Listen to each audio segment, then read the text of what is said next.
Salut les artistes, aujourd'hui je vous parle d'un accessoire un peu original ou en tout cas c'est un produit que je n'ai pas encore testé sur cette chaîne. C'est la marque Nanlite qui a sorti un nouvel accessoire de projection et il est spécialement conçu pour la série des Forza 60. Je rappelle, il y a deux versions, la version Daylight et une version Bicolor. En fait, ils se sont aperçus que les Forza 60 sont beaucoup utilisés pour tout un tas de productions différentes, que ce soit aussi bien en photographie qu'en vidéo. Et c'est pourquoi ils viennent un peu compléter et renouveler leur offre avec ce nouvel accessoire. On peut le considérer comme un modeleur, ça va nous permettre de contrôler le faisceau lumineux et de lui donner plus facilement une forme. Cet accessoire, il s'appelle le PJ FZ60. Alors moi, ça m'intéressait particulièrement de le tester parce que je n'ai pas vraiment l'habitude de travailler avec ce genre de produit et je me demandais réellement qu'est-ce qu'on pouvait faire avec ce type de produit, comment je peux l'utiliser, de quelle manière et comment je peux l'intégrer dans une production. Et peut-être qu'en répondant à ces questions, eh bien ça va vous donner des idées et vous allez vous dire « Ah bah oui, en fait, je peux totalement utiliser cet accessoire pour tel ou tel type de projet ». Alors merci à Visual Impact pour m'avoir fourni ce produit.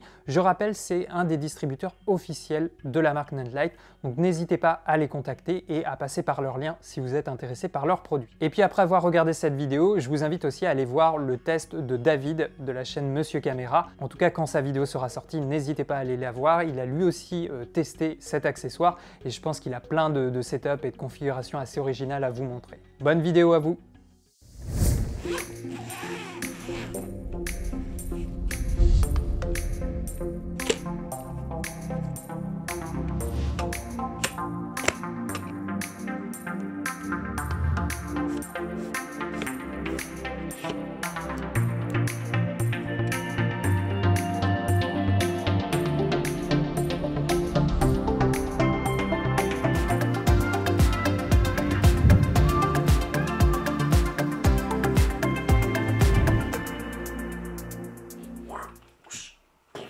Bon, alors la première chose sur laquelle on peut se mettre d'accord, c'est qu'une fois monté sur un Forza 60, le projecteur a vraiment un look de fou. On a l'impression d'avoir un bazooka entre les mains. Alors voilà à quoi ressemble le produit et voilà une idée des dimensions quand je l'ai dans les mains. Il pèse environ 1,540 kg. Autre élément intéressant, le PJ FZ60 est livré dans un beau bagage de transport. J'ai envie de dire heureusement, d'ailleurs c'est le même que celui du Forza 60. Seul petit détail, ça aurait pu être bien d'avoir un capuchon pour protéger la lentille arrière, même si une fois dans le sac de transport, il n'y a plus trop de risques. Ensuite, ce qu'il faut bien comprendre, c'est que cet accessoire, ce n'est pas qu'un simple spot, ou alors ce qu'on pourrait appeler un snoot en photographie, c'est-à-dire un tube qu'on met devant le projecteur et qui va concentrer le faisceau. Alors ça reprend ce principe, mais là la différence, c'est qu'il y a un système optique à l'intérieur. On a bien un objectif avec des lentilles. Alors là, la lumière ne vient pas de l'extérieur comme c'est le cas avec un objectif sur une caméra, mais elle vient de l'intérieur du projecteur. Et elle va traverser les lentilles pour se concentrer principalement en un point. Et donc ces lentilles vont avoir un impact sur le flux lumineux. Alors il y a tout un système de lentilles asphériques qui vont réduire les aberrations, ça va augmenter l'uniformité de la lumière et aussi diminuer la distorsion du faisceau. Il y a aussi un traitement anti-reflet pour améliorer surtout la précision de la température de couleur. Alors je reviens un peu sur les différentes parties de l'accessoire. On a un premier bloc qui va venir se fixer au projecteur, on a une petite rotule pour le faire tenir sur un pied lumière et c'est aussi sur cette première partie où sont placés les couteaux. On va en parler tout à l'heure. Et puis en fait, la deuxième partie, c'est le bloc avec l'objectif. Alors il existe deux objectifs, un avec un angle de faisceau de 19 degrés et un autre avec un faisceau de 36 degrés. Dans le pack, il y a un seul objectif qui est fourni. Moi, je vous teste celui avec un angle de 19 degrés. Alors vous l'avez compris, cet accessoire, il va concentrer beaucoup plus le faisceau qu'en temps normal et donc ça va augmenter la puissance du rayon lumineux. Je vous donne les chiffres qu'annonce la marque. Avec le PJ FZ60 et l'objectif avec un faisceau de 19 degrés, un Forza 60 va être 17 fois plus puissant que le projecteur à nu. Il va être 3 fois plus puissant que le projecteur avec un réflecteur et 1,4 fois plus puissant que le projecteur s'il était équipé d'une lentille Fresnel.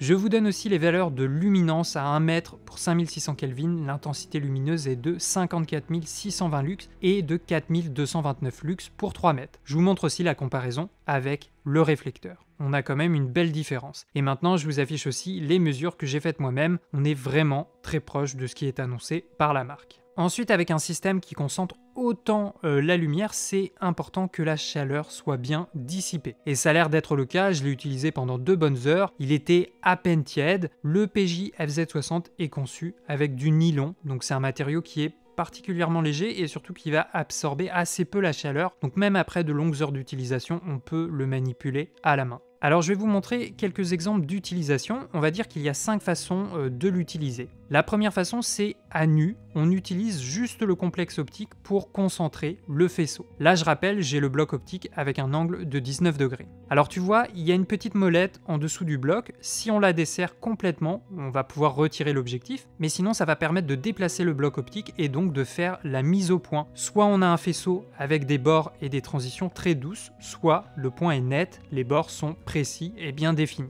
Alors je te compare l'impact du faisceau sur un mur entre le Forza 60 avec le bol réflecteur et le Forza 60 avec le nouveau système de focalisation, donc le PJ FZ60. Et là encore, le projecteur est vraiment proche du fond, mais sur de plus grandes distances, eh bien, le faisceau sera beaucoup plus dilué avec le réflecteur qu'avec le système de projection. La deuxième manière de l'utiliser, c'est avec les couteaux. Alors peut-être que ce genre d'accessoire ne vous parle pas du tout, mais en fait c'est quelque chose qu'on utilise très souvent dans le spectacle vivant, sur les plateaux, au théâtre. Ils vont utiliser ce qu'on appelle des découpes. Et en fait c'est le même principe que le produit que je vous présente, c'est un projecteur avec un système optique qui va concentrer la lumière. Et ces couteaux, eh bien, ils permettent tout simplement de sculpter la lumière, ou si vous préférez, de la limiter à une certaine zone. Alors généralement il y a 4 couteaux, un au-dessus, un au bas et un de chaque côté. Alors par défaut, ils vont être tirés sur l'extérieur, ils n'ont pas d'effet sur le faisceau. Maintenant, on peut les manipuler pour réduire le flux de lumière. On va pouvoir créer une forme très visuelle, pourquoi pas recréer une entrée de jour. La prochaine utilisation qu'on peut en avoir, c'est avec les gobos. Là encore, c'est quelque chose qu'on utilise beaucoup dans le spectacle vivant, c'est une sorte de filtre qui va venir se placer dans le projecteur.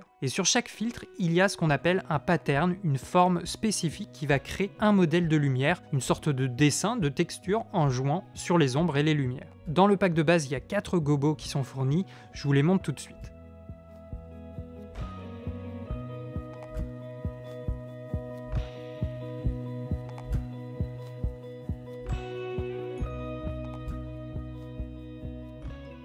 Maintenant, je pense qu'il y aura d'autres modèles par la suite et j'imagine qu'on peut aussi utiliser des modèles de d'autres marques à condition qu'ils soient bien de la même taille. Également, devant le bloc optique, on peut placer des gélatines de couleur sur le porte-filtre pour colorer la lumière. Alors le porte-filtre, il est fourni, mais pas les gélatines, faudra les acheter séparément ou les découper soi-même à partir d'une feuille de gélate. Ça aurait pu être bien que la marque fournisse un petit set de couleurs dans le pack. Et puis enfin, il y a l'iris ajustable. Alors ça, c'est un accessoire qui est vendu séparément. Il vient se loger en fait devant les couteaux, à l'endroit où on avait installé les gobos tout à l'heure. Il faut juste desserrer 2 vis pour décaler le bord afin de pouvoir glisser l'accessoire. Alors l'iris, eh bien, c'est comme les lamelles du diaphragme mécanique qu'on peut retrouver dans un appareil. Ça va permettre de réguler la taille du faisceau. Alors on peut le faire avec un couteau, mais là c'est quand même plus rapide et ça permet surtout de garder l'aspect circulaire du rayon. Maintenant, je vous montre quelques exemples plus concrets de mise en situation avec le PJ FZ60 sur un Forza 60.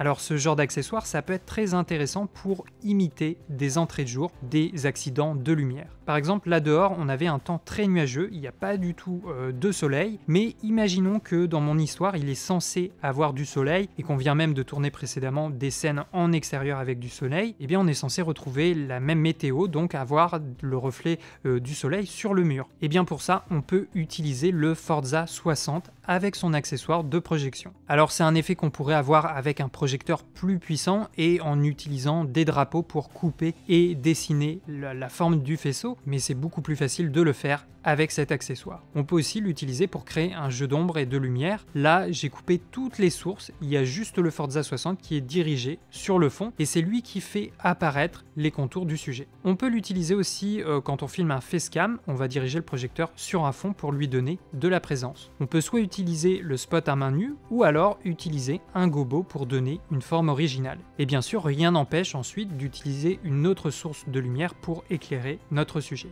Là, pour révéler un détail, souligner un objet ou pour créer un accident de lumière, on peut utiliser le système de projection avec les couteaux pour sculpter la lumière de manière précise et faire apparaître ce qu'on veut dans le faisceau. Ça peut être un accessoire aussi très intéressant à utiliser en fiction pour créer une lumière puissante et en même temps contrôlée. Là, tu vois, j'éclaire à plus de 6 mètres, ça permet d'avoir un faisceau assez large et d'éclairer uniquement ce passage. Donc si tu veux créer des couloirs de lumière avec des transitions assez marquées, on peut utiliser une découpe comme ça peut être très pratique. Encore un autre exemple, bon là c'est à affiner bien sûr, mais comme l'éclairage est très concentré, on pourrait s'en servir avec un réflecteur ou tout autre système qui renvoie la lumière pour créer différents effets d'éclairage. Je pense notamment pour imiter le reflet de l'eau, du feu ou encore de la bougie. Et puis aussi je pense que pour du packshot, ça peut être très intéressant, tu peux créer une image très contrastée et isoler facilement ton sujet. Alors là, je me sers d'un gobo pour apporter de la texture à ma scène. Et tout de suite, ton plan prend une autre dimension. On peut créer une histoire, une émotion autour de notre sujet, et ça, on la crée uniquement par la lumière. Et bien sûr, là, je te le montre en vidéo, mais c'est aussi totalement applicable en photographie. Là encore, j'ai le projecteur qui éclaire le fond avec un gobo et avec le pavotube de Nonlight, eh bien je peux créer du mouvement sur mon objet. Et puis encore une fois, je trouve que ça fonctionne très bien avec un sujet. Si tu as un fond de couleurs avec différents motifs, tu peux lui donner beaucoup plus de présence qu'en temps normal et en même temps tu as un éclairage contrôlé et assez original. Alors au niveau du prix, le PJ FZ60, on le trouve aux alentours de 319 €. Au début, je trouvais ça un peu cher, je me disais ça reste un accessoire et c'est quasiment le même prix qu'un Forza 60, mais c'est vrai qu'ils ont créé quand même quelque chose de sérieux, c'est un produit totalement original. Ça ressemble vraiment à une découpe de théâtre ou de spectacle vivant, mais en plus compact et plus facile à utiliser. Et puis surtout, il ne faut pas oublier qu'il y a un système optique, il y a un jeu de lentilles à l'intérieur de cet accessoire. Donc pour moi, ça justifie un peu son prix. Après, c'est vrai que du coup, il est compatible uniquement avec la série des Forza 60. Peut-être qu'on aimerait aussi l'utiliser avec un Forza 200, un Forza 300. Et en même temps, je ne sais pas si c'est possible, je me dis que ça ferait beaucoup de puissance de faisceau concentré au même endroit. Donc peut-être que le Forza 60 est suffisant pour ce type d'accessoire. Et puis je vous ai aussi montré le fonctionnement de l'iris ajustable. Alors c'est un accessoire qui est vendu séparément. On peut le trouver aux alentours de 73 €. Donc maintenant, on arrive à la conclusion. Je vous donne mon avis sur le PJ FZ60. Je vous avoue qu'au début, j'étais un peu perplexe, je n'avais pas trop envie de le tester. En fait, je ne voyais pas trop comment je pouvais m'en servir, ou en tout cas, je voyais pas trop l'intérêt pour de la petite production. Et puis finalement, je me suis dit que l'objectif de la chaîne, c'est aussi de vous faire découvrir des choses et par la même occasion, moi aussi de me faire découvrir des produits. Et ça devient encore plus intéressant de travailler sur un produit et d'essayer de voir comment on peut l'utiliser et quel type d'effet on peut faire avec. Du coup, oui, finalement, je suis plutôt agréablement surpris par la qualité et la polyvalence de cet accessoire. Ça s'utilise très facilement, c'est facile à installer. Il est fourni avec un sac de transport et de rangement. Et surtout, je trouve ça assez dingue la puissance que tu peux obtenir en sortie en ayant à la base un Forza 60. En plus, c'est de la LED, donc ça a une bonne autonomie, ça ne chauffe pas trop. Alors quand même, si vous le laissez allumer pendant plusieurs heures à 100%, faites quand même attention si vous voulez retirer un gobo ou un filtre.